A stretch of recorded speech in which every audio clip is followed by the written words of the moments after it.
if you enjoy driving, you know how to drive, you have the opportunity to drive on roads like this, you'll never want a 7.5 ever again. Hello guys, and welcome back to the Volks Wizard channel. Firstly, I'd like to say a big thanks to everybody who's posted their comments of support following the end of an era video in which I explained why I'd left my premises where I'd been for 20 years.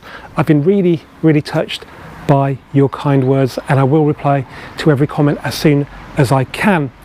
Today's video is also made with a heavy heart because it's an end of term report on my Mk8 Golf GTI Clubsport. I've had this car now for 15 months and 15,000 miles, and it's now for sale due to the change in my personal circumstances that I explained in the last video. So if you're interested, there's more information in the description of this video below.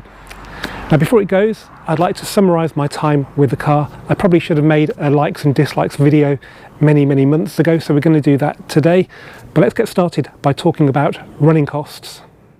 Now the biggest cost of owning a car, particularly a new car, is depreciation, but I've been quite lucky in that respect because I bought this car in early 2021, and that was before there was a shortage of new cars that came around in about the summer. So there was a glut of these. This car was actually shipped from Inchcape, Swindon to Cheltenham, but it had been at Swindon I think for 2 months before I agreed to buy it, so I got a good deal, plus the RRP was significantly lower then than it is now. It was something like 37,200, stick metallic on it, and it was just under 38,000. The benefit of that as well is that there's no luxury car tax, so I got 1 year's road tax with the car when I bought it. Come March 2022 I had to retax it, and if it had been over 40k it would have been something like £500. Instead it was 155, which I don't think was too bad. I've had a windscreen replacement which was £75 excess, and I've had a chip repaired which was £30. I've done 2 oil changes myself which would have cost about £50 each. The first one was a bit more expensive because I bought Shell oil from Euro Car Parts. Actually VW sold me their own oil for a lot less than that, so I think it probably cost under £50 per oil change, with a genuine Volkswagen filter as well. And fuel consumption, well, yeah, the reason why this car works so well as a daily is because if you don't drive it hard, it can easily do over 40 miles to the gallon, especially now it's done over 10,000 miles. We'll talk more about fuel consumption later. Right now, let me just tour you around the car and show you its condition. Okay, let's start off then by having a look around the paintwork. This car has lived outdoors, never been garaged, and it's pretty much been on the motorway for most of its miles, so it's been a high-speed car. They tend to get quite chippy when you're on the motorway a lot because you're travelling at sort of 70 miles an hour ish. So yeah, let's start off then with the front. So there's still a few bugs on here from when I cleaned it. There is the odd chip here and there, but there's not one of those horrible big ones that really puts you off a car, so it's done quite well in that respect. There is quite a big one there on the badge. That's one as well. So, and of course there's some down here low down, but this being all black plastic means that, unlike say a Golf Mk8 R where this is all gloss black, chips on here are not really that noticeable. Paint generally has held up well. I've used a wash mitt, and I haven't actually washed it that often, but when I've washed it I've been careful. So yeah, it's had I think a light machine polish and a coat of wax probably some point before last winter. So yeah, it still looks really good. Whatever happens, a driver has been in this seat for whatever the mileage is, so 15,000 miles in this case. I have had a seat cover on it when I've been using it at work. I take it off sort of weekends, and I've been pretty careful, but it's still quite easy to snag these. I've seen nearly new TCRs with a bit of damage here, so I think it's done pretty well. It's been nice to have Alcantara. It's a shame the seats aren't heated, but the heated steering wheel is quite a nice stand-in, although my passenger disagrees. The floor mats have not been in the car, but because I put some better ones in, but they're in now. They're mint. Steering wheel, it's not shiny. I clean it quite regularly, and it's probably seen a lot of hand sanitizer over the 15 months, but yeah, it's still nice and matte.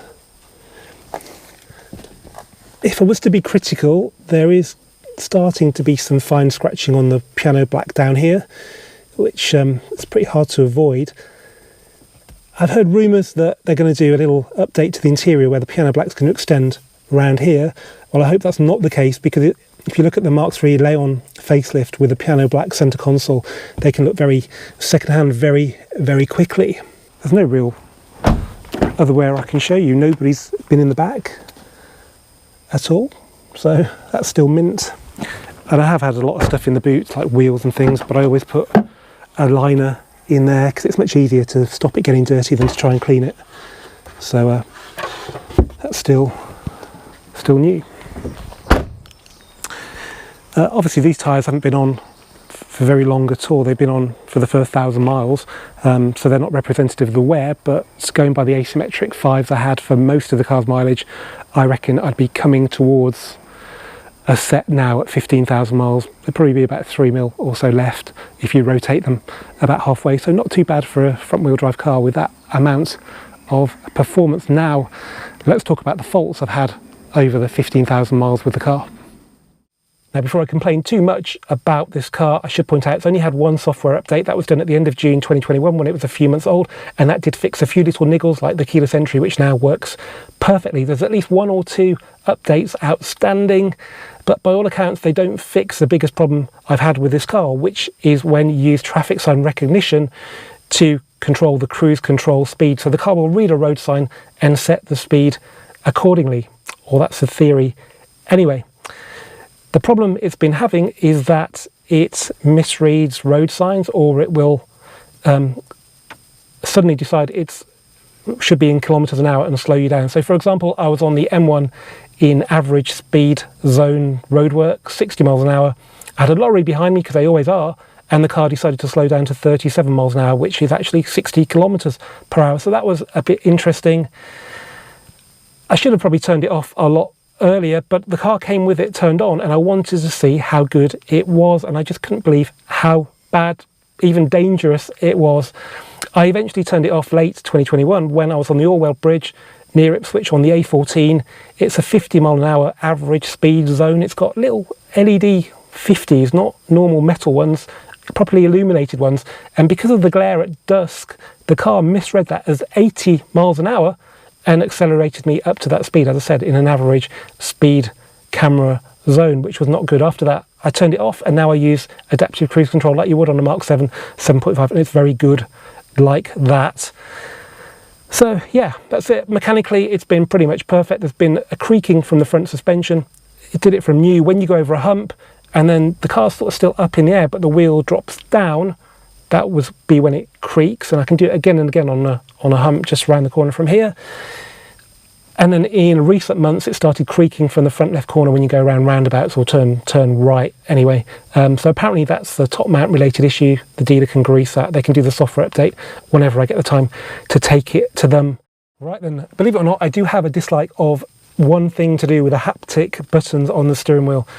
Now they're okay when you get used to them. I honestly have not pressed that button for the heated steering wheel by mistake for a very, very long time. You do get used to that.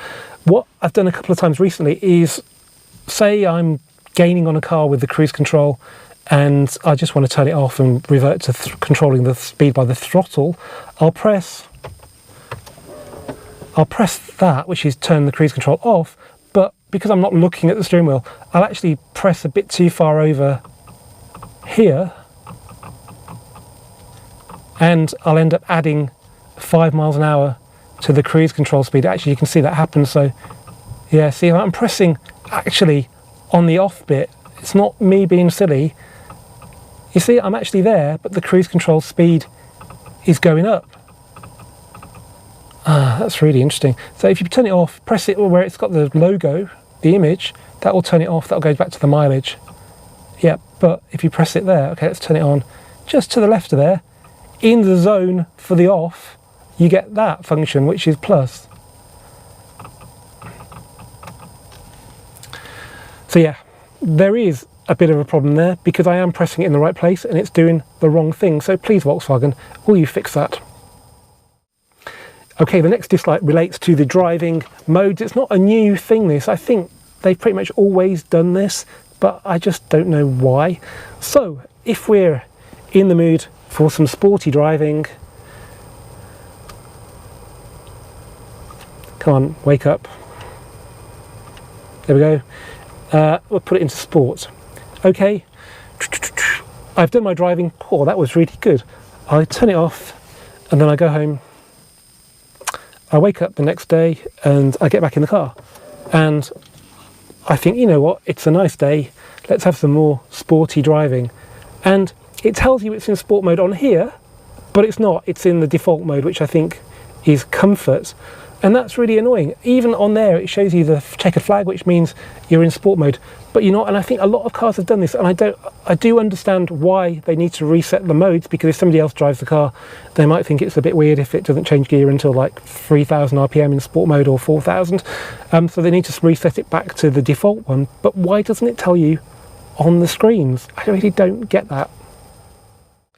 My next dislike relates to the wireless charging and CarPlay that this car has got. It sounds great until you have to use it, and I'm sure you can relate to the fact that you want your phone to be charged as much as possible because you never know when you might need it. It's really annoying when your phone dies during the day when you're at work or whatever. It's really annoying. So when you're in a car, you always make the most of the opportunity to charge your phone.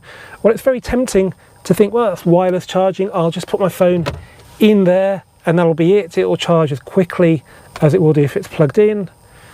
And you know, it does. Oh, there you go.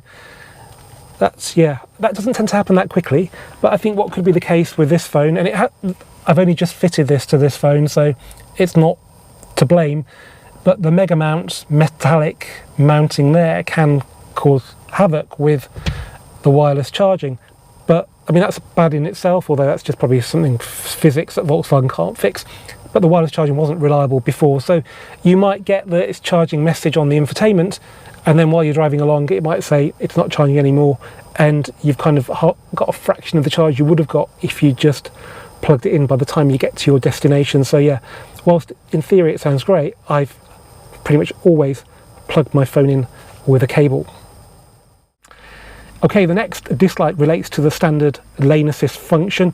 I don't actually mind lane assist, believe it or not. I find it quite a nice thing to have there looking after you. It's not too intrusive on Mk8 Golf. If you do want to turn it off, you have to do it every time you start the engine, but it's really easy. Just press that button there and then confirm it with OK. You don't have to go delving deep into the infotainment system like some reviewers have said. But the bit I don't like about lane assist is the fact that if you drift away from the centre of the lane, you get a bong on the instrument cluster and a warning telling you to drive in the centre of the lane. And that's annoying for many reasons, but mainly because bongs make you jump. They distract you from the road, which is probably more important than driving a little bit to the centre of the lane. Also, it's actually safer to not drive in the middle of the lane. If there's nothing coming from the other direction, obviously, going towards the centre of the road a bit, not over the white line, obviously, gives you better visibility around left-hand corners. It also gives you better warning of things that are walking out from the curb. It could be an animal, it could be a person. I can tell you, I was told to do that by an advanced driving instructor back in, I don't know, 2005, something like that, so many years ago, and that has saved me many front bumpers from damage from animals. It's also saved quite a few pheasants. On to the next dislike, and it relates to the decals.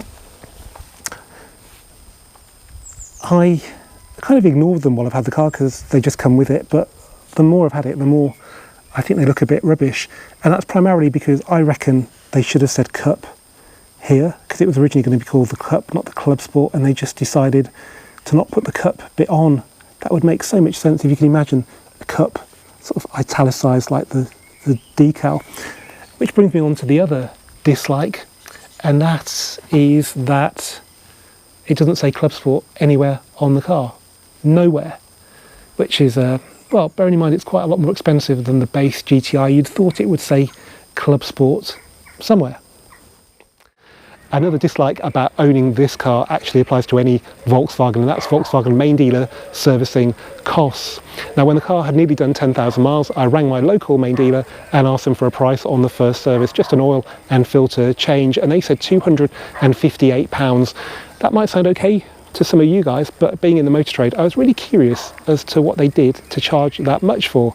The oil and filter cost me £40, they would have paid less for that, and it's about half an hour's labour according to a trusted VW tech. That works back to an equivalent labour charge of, get this, £300 per hour. Now, I made a video about this because I actually thought it was quite a good story, and some of you guys rightly commented if you had a service plan it would work out a lot cheaper, but I don't really think that's the answer. Why should I have to pay VW for a service up to 2 years before I need it, or get shafted? Okay, now on to the things I like about my Mk8 Golf GTI Clubsport. Firstly, I like the fact that you can choose to set a pin, which means that nobody can gain access to the infotainment system without it, and that means that a thief who might be able to start the car can't then go into the infotainment system and delete the user and stop the tracking function that's the inherent part of the eSIM that's built into the car. I like that a lot. Let me just put my PIN number in and move on to the next thing. What I like a lot about this car, I think I mentioned it earlier, is how efficient it is. So let's go into the vehicle thing, have a look at the data. Long term, so it's done an average of 37.3 miles per gallon at an average of 40 miles per hour. That's over the last 3,000 miles and 75 hours of driving. Blimey, so I've done 75 hours times 5 sitting in this car. That's 375 hours, yeah, quite a few hours of sitting in this car. And yeah, that's really, it's just been a nice car to be in. But anyway, back to the fuel consumption, 37.3. That's not bad, bearing in mind that I think over that time I didn't do any track driving, but it would have been a lot of commuting up the M40. And whilst I can go quite slowly on the way to work, I tend to come back quite fast. So that's not bad at all. My next like is to do with the keyless entry that's standard on this car. Now, it was forced upon buyers of 7.5s towards the end of the run because it was made standard just at the point where there was lots of reports in the news about cars being stolen because of keyless entry and relay theft. Well, the good news with the Mark 8 is that you can properly disable it, which you can't do with the Mark 7.5. Even with VCDS, it's still not perfect. It's either really inconvenient or it's still hackable. So with the Mark 8, you just go into the infotainment screen, select central locking, and you can have keyless off altogether like that. Or if you have it on, you can have it unlock when you get to the car, which I really, really like. Or you can just have it work where you just pull the handle and it opens the car. The only problem with having it set to unlock when approaching is if you wash the car and you've got the keys in your pocket, which you should do rather than leave them inside the car, you can find that it locks and unlocks about 20 times while you're washing it, which can be a bit annoying. Okay, next up, what do I like? I like the stubby gear shifter. Now, the reason I like this is for a couple of reasons. Firstly, if you've driven, I think 7.5 and definitely some of the early DSG cars, if you say pull up onto a driveway and you don't put the brake on first and the car sort of rolls back on the when it's in park and kind of locks in the gearbox, that can be very hard then to get the shifter out of park and put it into drive, because it's a mechanical connection to the gearbox, and putting that loading on it when the car rolls either backwards or forwards can make it almost jam. Well, you don't have a problem with that at all because this is an electronic shifter. So yeah, I've experienced that recently with a couple of cars, and it's reminded me how annoying that is, and you just don't get it with this. The other benefit of this is that if you're a bit of a nerd and you sit in traffic and you don't want to strain the DSG, you might want to put it into park. So you're in drive, you pull up. The car's sort of chomping at the bit now, so if you're stuck in traffic for a long time, you might want to go into park. Well, on an older system, you don't have to pull the shifter back through reverse and neutral into drive, and that puts your reverse lights on, which probably makes the people behind you quite nervous. On these, you just go straight into drive like that. Also, you don't have to put it into park when you get out of the car, because when you turn it off, it just does it automatically. So that's definitely made life with this car a lot easier. Now I know this is going to be controversial, but I just love the way that everything is controlled through the infotainment screen. I've never had any problems with lagginess, as I've demonstrated before. It's always worked really well, and just the fact that you know everything is in that screen, you interact with it in the same way, and that's the same way you do with your phone. There's no sort of twiddling or pressing buttons. It's just, you know, like a smartphone. And I think maybe eyesight as well. I'm getting a bit older now, my eyesight's not as good as it used to be. I know that everything is the same distance away, and I don't have to keep on adjusting my eyes to deal with stuff that's maybe a bit further away down the center console. So yeah, I've loved it, and you know, I can show you how fast this one is, but there are other videos where you can see that it's just not laggy. The modes are pretty quick as well. Okay, there's going to be a bit of time when you start the engine up before it does fire up, but that is no different to the 7.5. Rest assured, this car seems quicker than those. I mean, my Leon, which is just there, takes quite a long time to start Apple CarPlay. I mean, I would get very annoyed if it was a newer car, if it was that slow, but it's just nice to have CarPlay in an older car like the Leon. So yeah, that's definitely a plus for me that I'm going to miss when I move to an older car. Something I really like about this car is that it comes as standard in the UK with the LED Matrix IQ Light headlights. Now the Mark 7.5 did indeed have LED headlights, but they weren't Matrix. The clever thing about Matrix, especially when coupled with automatic main beam, which is standard on this car, is that it just turns off bits of the main beam that blind oncoming traffic, and it leaves a lot of it still active. So it makes driving at night safer and far less tiring. And being LED, they're also a lot more efficient than the bi-xenons of the Mark 7 and older cars. The final like is twofold and relates to the climate control system. Now, unlike the current Octavia and Leon, at least on the Mk8 Golf, we have a shortcut to the climate control. You don't have to access it through the screen, but you do have to control it on the screen. Now, this is a traditional climate control interface. Because we don't have knobs and buttons, it's all digital, we can have a thing called Smart Climate. So instead of setting the knobs and buttons how you want, you can just say, this is the end result I want. So if you want fresh air, you just press that, and the air for a fixed amount of time will blow towards your face, which is quite nice, I think. So I like that a lot. And my wife has asked me to point out that she really likes the climate control because it does its job, but it's not very intrusive. It doesn't blow at you, but it still manages the temperature really, really well. Well, that might be different for the passenger to the driver, as I'll explain now. It's a very sleek, minimalist design, but I just don't think the air vents for the driver are in the right position. So you can see my eye view here.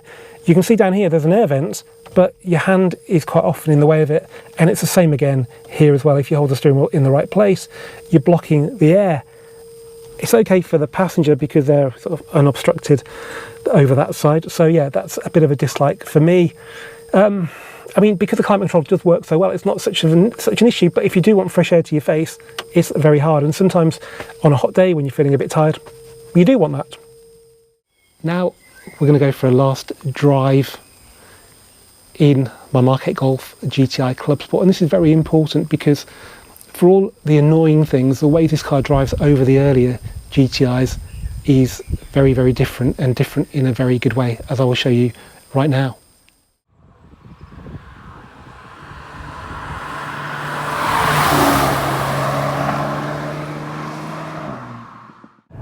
Well guys, welcome to the last drive in my Mk8 Golf GTI Clubsport. We're actually driving on the road where I first got to appreciate a Mk8 GTI in September 2020 when I borrowed a very early one from Mk8 Volkswagen in Cheltenham, and it didn't take long on this road to fully appreciate how good it was in corners compared to my TCR, which I'd been driving up and down this road a lot commuting. In fact, it was this corner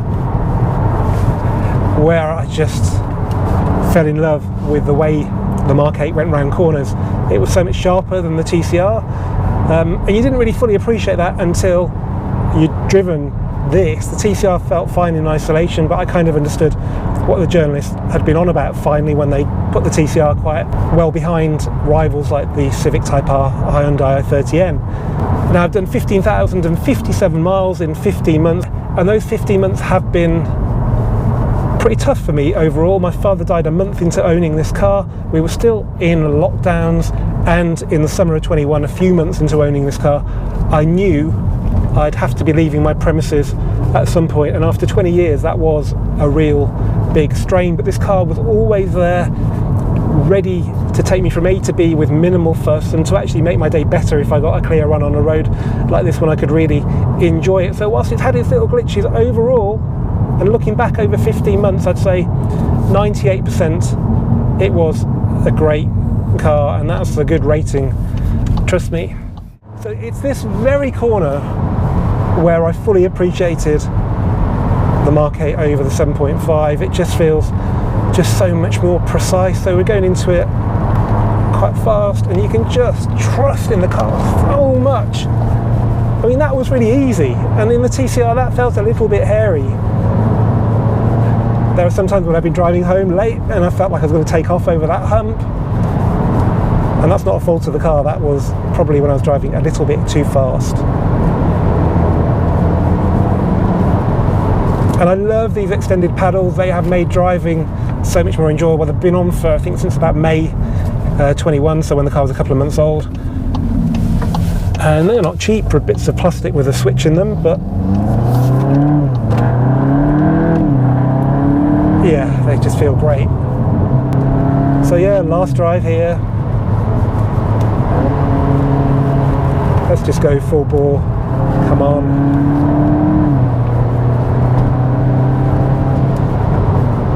I should mention the brakes, because Volkswagen gave us 357, the biggest brakes of any production Golf, and they've been ace. Even on track, they've been great. And then last time around this corner, we're getting into it at about 60. We'll drop down to third. Don't really need it.